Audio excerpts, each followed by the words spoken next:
20 मार्च स्वामी प्रकट दिन. या दिवशी या झाडाला स्पर्श करूनच बघा. इतका पैसा येईल की सांभाळणे कठीण होईल. मनातील सर्व इच्छा, अपेक्षा पूर्ण होतील.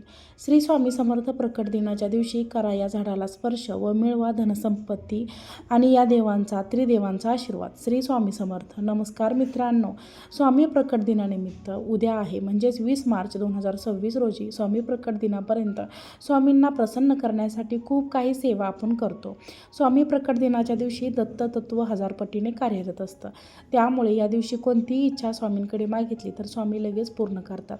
स्वामी समर्थांना श्री दत्त महाराजांचे तिसरे अवतार मानले जातात, ज्याच्या शुद्ध तिथी आहे. स्वामी समर्थ महाराजांचा प्रकट होण्याची तिथी ही 20 मार्च रोजी मानली जाते. कर्दळी वनात स्वामी महाराज औदुंबराच्या झाडाखाली प्रकट झाले, त्यामुळे औदुंबर हे अतिशय पवित्र झाड मानले जाते. व्हिडिओ चालू करण्याआधी तुम्ही जर माझ्या चॅनलवरती नवीन असाल तर चॅनलला सबस्क्राईब करा आणि व्हिडिओला लाईक करा. औदुंबरचं झाड हे दत्त महाराजांना अतिशय प्रिय होते. स्वामी भक्तांचे असे मत आहे की औदुंबराच्या झाडाखाली स्वामी समर्थ असतात, म्हणूनच औदुंबराच्या झाडाला खूप महत्त्व प्राप्त आहे. औदुंबराच्या झाडाचे किंवा त्याचे फळ किंवा त्याचा चीक खूप उपयोगी असतो. पौर्णिमेला किंवा गुरुवारी औदुंबराच्या झाडाखाली बसून दत्त नामाचा जप व श्री स्वामी समर्थ नामाचा जप केल्याने भक्तांच्या संकटाचे निवारण होते.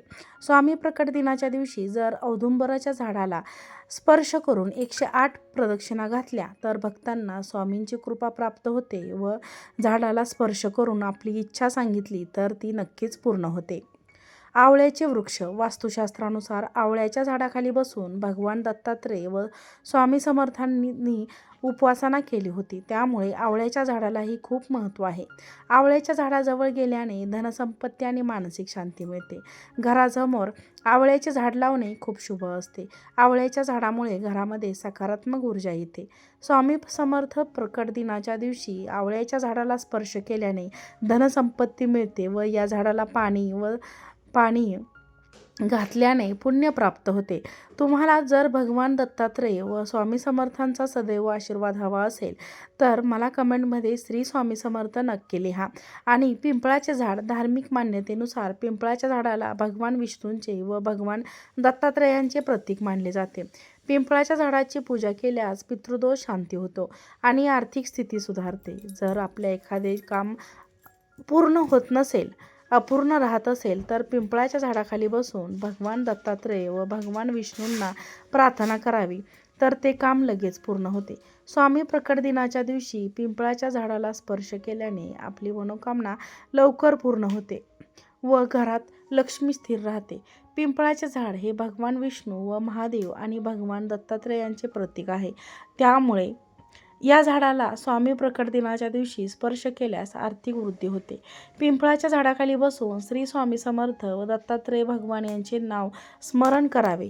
ज्यांचे मुलं चिडचिड करतात किंवा घरात सतत कटकटी वादविवाद होत होतात त्यांनी या झाडाला 7 प्रदक्षिणा घालून पाणी घालावे व या तिन्ही देवतांचा आशीर्वाद मिळवावा. स्वामी प्रकट दिनाच्या दिवशी औदुंबर व पिंपळाच्या झाडाजवळ दिवे लावावेत. यांनी स्वामी समर्थांची व भगवान दत्तात्रेयांची कृपा प्राप्त होते. मित्रांनो आणि मैत्रिणींनो, तुम्हाला जर हा व्हिडिओ आवडला असेल तर व्हिडिओला एक लाईक करा. चॅनलवरती नवीन असाल तर चॅनलला सबस्क्राईब करा आणि हा व्हिडिओ जास्तीत जास्त लोकांना शेअर करा. आजचा व्हिडिओ पाहिल्याबद्दल तुम्हा सर्वांचे मनापासून खूप खूप धन्यवाद. श्री स्वामी समर्थ. जय जय स्वामी समर्थ.